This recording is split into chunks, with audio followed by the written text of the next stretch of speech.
좋은 아침입니다. 오늘은 12월 11일 목요일입니다. 즐겁고 감사한 하루 되시기 바랍니다. 오늘은 시편 140편을 묵상하게 됩니다. 오늘부터 우리는 주말까지 다윗이 그의 적과 대결하는 장면을 보게 될 텐데요. 넓은 의미에서 볼 때 다윗의 적은 곧 하나님의 적이기도 했습니다. 사실은 좀 더 신학적으로 얘기를 한다면 하나님의 적이 다윗의 적이 되도록 다윗이 노력해야 된다. 이것이 신학적으로 좀 맞고요. 하지만 이제 우리가 성경을 보면 다윗은 이미 그 정도로 하나님의 마음에 합한 사람이다 라는 것을 좀 볼 수가 있기 때문에 다윗의 적이 곧 하나님의 적이 되는 그런 환경들을 우리가 성경 안에서 많이 확인할 수 있습니다. 오늘 말씀인 시편 140편에서는요. 다윗의 광야 방랑 시절로 되돌아갈 텐데 다윗이 시를 저술한 시기도 비슷한 것으로 보입니다. 다윗이 광야 방랑 시절로 돌아갔다는 것은 사울에 의해서 쫓기면서 광야 생활을 했던 것을 배경으로 합니다. 당시 사울은 다윗이 마치 나라를 혁명하려고 한다고 느낀 듯 합니다. 왜냐하면 그래서 가진 방법으로 다윗이 반역한다라고 느꼈던 것이 좀 있거든요. 그래서 다윗을 죽이려고 정말 애를 많이 쓰게 됩니다. 그때 다윗은 여러 지역으로 도망을 다니면서 숨어 다녔죠. 그때 다윗이 느꼈던 감정, 아무런 죄도 짓지 않았고 사울에게 반역을 해본 적도 없었던 다윗이었지만 사울에게 쫓길 때 그 감정이 오늘 본문에 그리고 이제 금주 주말까지의 시에 잘 나타나 있습니다. 우리 함께 다윗의 마음을 좀 들여다 보십시다. 1절, 2절, 3절입니다. 주님, 악인에서 나를 건져주시고 폭력을 휘두른 사람에게서 나를 보호하여 주십시오. 그들은 속으로 악을 계획하고 날마다 전쟁을 준비하러 모입니다. 뱀처럼 날카롭게 혀를 벼린 그들은 입술 아래에는 독사의 독을 품고 있습니다. 셀라. 다윗은 악인에게서 또 포악한 자들에게서 자신을 건져주시고 보호해달라고 기도하고 있습니다. 여기서 포악하다는 것은요. 일반적인 불법적인 행위뿐만이 아니라 법과 권력을 이용해서 약자의 것들을 빼앗는 행위를 포함한다고 봐야 되거든요. 그러니까 결국 이 포악한 자들은 가난하고 힘이 없는 자들이 아니라 사회적으로 높고 중요한 자리를 차지하고 있었던 기득권 있는 사람들을 말을 하고 있습니다. 자, 이 포악한 자들은요, 겉으로 드러내지 않고 속으로 악을 계획하고 전쟁을 준비하려고 모임을 가집니다. 독사의 독을 품은 것을 숨기고요. 뱀처럼 날카롭게 혀를 사용하는 자들이 이들입니다. 이들이 하는 행위와 독한 말은 우연히 나타난 것이 아니라고 좀 보여지죠. 그들은 싸우기 위해서 날마다 모였습니다. 이들이 날마다 모인다는 걸 보면 지속적으로 악을 계속해서 준비하고 있다 하는 걸 볼 수 있고요.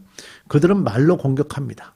뱀의 혀와 독사의 독과 같은 말을 구사를 하죠.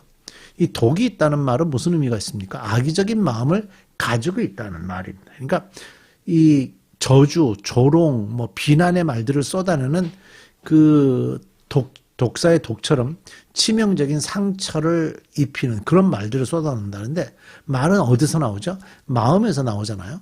그러니까 결과적으로 그 포악한 자들의 마음 상태가 지금 어떤가 하는 것을 우리가 좀 볼 수가 있습니다. 자, 4절, 5절입니다. 주님, 악인에게서 나를 지켜주시고 폭력을 휘두르는 사람에게서 나를 보호하여 주십시오. 그들이 나를 밀어서 넘어뜨리려 합니다. 오만한 사람들이 나를 해치려고 몰래 덫과 올가미를 놓고 길목에는 그물을 치고 나를 빠뜨리려고 함정을 팠습니다. 셀라. 자, 첫 번째 기도에서 원수들이 말로 공격한다라고 이제 표현했는데 이제는 공격이 말로만 나오는 것이 아니라 아주 직접적으로 행동으로 이제 나오게 됩니다. 여기 보면 밀어서 넘어뜨리려고 한다. 밀어서 넘어뜨리려고 한다. 앞에서는 포악한 자라고 했는데 여기서는 또 오만한 자라고 표현하고 있습니다. 그러니까 이 저자 다윗이 다니고 있는 곳에다마다 이제 덫과 함정을 만들어 놓고 저자가 그곳에 걸려들기를 기다리고 있어요. 그러니까 결국 이 다윗이 어디로 다니고 있는지를 이 포악한 자들은, 오만한 자들은 알고 있다는 거예요. 그래서 그 사이사이에 덫을 놓고 올가미를 놓고 그 길목에 그물을 치고 함정도 파고 이러고 나서 공격을 할 준비를 하고 있습니다. 그래서 그런 환경 속에서 나를 보호해달라고 저자는 기도하죠. 사실 이렇게까지 해놓고 나면 도망갈 방법이 없어요. 피할 방법이. 그래서 하나님이 그때그때 발을 디딜 때마다 뭐 바닥에 지뢰가 잔뜩 깔려 있을 때 그 지뢰를 내가 나의 실력과 나의 감지 능력과 동물적인 감각과 막 그런 걸로 그걸 피해 간다는 건 사실 말이 안 되잖아요. 그건 하나님이 보호해 주셔야 되는 겁니다. 그래서 그 제자가 자신을 보호해 달라고 지켜달라고 기도하고 있는 거죠. 6절 7절입니다. 그러나 나는 주님께 아뢰기를 주님은 나의 하나님이십니다. 주님 나의 애원하는 소리에 귀를 기울여 주십시오 하고 말하였습니다. 내 구원의 힘이신 주 하나님, 전쟁을 하는 날에 주님께서 내 머리를 가려서 보호해 주셨습니다. 자, 저자인 다윗이 자신이 하는 기도에 귀를 기울여 달라고 기도하고 있습니다. 이렇게 기도할 수 있는 이유를 여기 표현해 놨는데요. 주님은 나의 하나님이십니다 라고 고백을 했죠. 그게 뭐죠? 개인적으로 하나님과 자신의 관계가 형성이 됐다라는 거죠. 우리가 뭐 내 아들, 내 딸 뭐 이런 표현을 한다는 말은 무슨 말이죠? 개인적으로 가족 관계가 형성됐을 때 그런 단어를 쓸 수 있는 거죠. 그런데 하나님을 내 하나님이라고 표현하는 것은 무엇이죠? 하나님과 자신과의 특별한 관계가 만들어졌다는 거예요. 그리고 그 다음에도 보세요. 내 구원의 힘이신 주 하나님. 자신이 구원받을 수 있도록 하나님께서 힘으로 자기를 구원해 주셨다 하는 고백을 하는데 그 고백은 바로 뒤에 나오는 표현과 연결이 되죠. 전쟁을 하는 날에 주님께서 내 머리를 가려서 보호해 주셨습니다. 과거형이잖아요. 이미 과거에 그런 경험이 있었다는 얘기 아닙니까? 다윗이 전쟁을 많이 했습니다. 전쟁을 많이 했고 뭐 멀리서 활을 막 쏘지 않습니까? 사람들이 가까이서 와서 칼을 휘두릅니다. 그럴 때마다 다 공격하려고 하는 것이 가슴에 갑옷을 입고 머리에 투구를 쓰지 않습니까? 그런데 그 하늘로에서 내려오는 그 뭐 불화살 같은 것도 날라오고요. 정말 수백 수천의 화살이 날라오는데 그럴 때마다 그 머리를 지켜주신 것, 그 사이에 머리를 피하고 뭐 이럴 수 없잖아요. 그건 하나님이 지켜주셔야 된다는 거예요. 그래서 자신이 고백을 했어요. 주님께서 내 머리를 가려서 보호해 주셨습니다. 하나님께서 손으로 머리 위를 이렇게 가려서 보호해 주셨다. 그런 표현을 하는 거죠. 이미 자신에게 하나님이 하셨던 일들이 있다는 걸 자기가 알고 있고 그것을 표현하는 거예요. 친밀한 관계라는 거죠. 자, 8절부터 보세요. 주님, 악인의 욕망을 이루어주지 마시고 그들이 울줄내지 못하도록 그들의 계획이 성공하지 못하게 해주십시오. 셀라.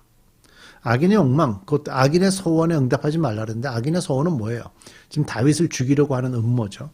그래서 악인의 계획이 이루어지지 않도록 하나님 막아주십시오. 9절, 나를 에워싸고 있는 자들이 승리하지 못하게 해주십시오. 그들이 남들에게 퍼붓는 재앙을 다시 그들에게 되덮어 주십시오. 다윗이 악인들이 자신을 에워싸고 있다라고 느끼면서 악인들이 승리하지 못하게 해달라고, 오히려 악인들이 다윗에게 또는 선인들에게 내뱉었던 말들이 오히려 그들에게 되돌아가게 해달라고 기도합니다. 10절, 숯불이 그들 위에 쏟아지게 하시고 그들이 불구덩이나 수렁에 빠져서 다시는 일어나지 못하게 해주십시오. 뜨거운 숯불이 그들에게 쏟아져 달라고 기도합니다. 이 표현은 뭐예요? 소돔과 고모라 성이 망할 때 무서운 유황불이 내려서 나라가, 도시가 멸망하게 됐지요. 그 장면이 연상되지 않습니까?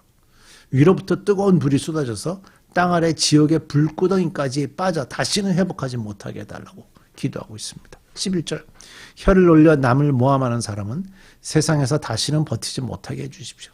폭력을 놀이삼아 행하는 사람들에게는 늘 큰 재앙이 늘 따라다니게 해주십시오. 혀를 올려 남을 모함하는 자, 악담하는 자, 이들이 세상에서 다시 버티지 못하게 해달라. 왜냐하면 그들이 흔들릴 것입니다. 이 흔들린다는 것은 세상에서 악담하는 자들은 세상에서 굳게 설 수가 없을 거예요. 기만과 거짓에서 얻어진 것들과 비방과 불의한 고발에서 얻어진 것은 든든하게 세상에 설 수 없습니다. 지속되지 못합니다. 그래서 안정적으로 세상에 서지 못하게 해달라고 기도하는 거고, 행악자들, 폭력을 일삼는 자들, 행악자들, 이들에게는 큰 재앙이 따르게 해달라고. 죄인에게는 재앙이 따르지 않을까요? 자, 12절. 주님이 고난받는 사람을 변호해 주시고 가난한 사람에게 공의를 베푸시는 분임을 나는 알고 있습니다. 이 다윗의 시편의 시에서 볼 수 있는 것은 자신이 경험한 하나님에 대한 고백이 참 많다 하는 걸 볼 수 있거든요. 나는 알고 있습니다. 하나님이 누구신지 고난받는 사람을 도와주시고 가난한 사람들에게 공의를 베푸시는 분. 우리가 이런 고백들이 필요하죠. 하나님이 누구신지를 경험한 고백. 분명히 의인은 주의 이름에 찬양을 돌리고 정직한 사람은 주의 얼굴을 뵈며 함께 살 것입니다. 다윗이 소망하는 것을 마지막 구절에 담아놨죠. 의인은 하나님의 이름에 찬양을 올리고 정직한 사람은 하나님을 만나며 함께 살 것이라고. 악인들은 땅에서 끊어질 것이지만 의인들은 영원토록 하나님과 함께 살아갈 것이라고. 자, 우리가 우리의 노력과 능력으로 세상을 잘 살 것 같아도 그렇지 않습니다. 다윗과 같이 전쟁에 능한 장군도 하나님께서 머리를 가려서 보호해 주셔야 된다고 고백했습니다. 자신의 능력과 의지로 사는 것이 아니고 하나님의 도우심을 의지하며 살아가는 여러분들 되시기를 바랍니다. 기도하겠습니다. 하나님, 그렇습니다. 우리가 가진 것, 우리의 재능, 우리의 실력 이런 것으로 해결될 것 같지만 그렇지 않습니다.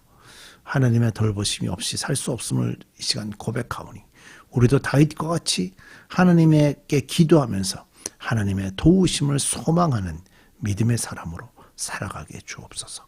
예수님의 이름으로 기도드립니다. 아멘.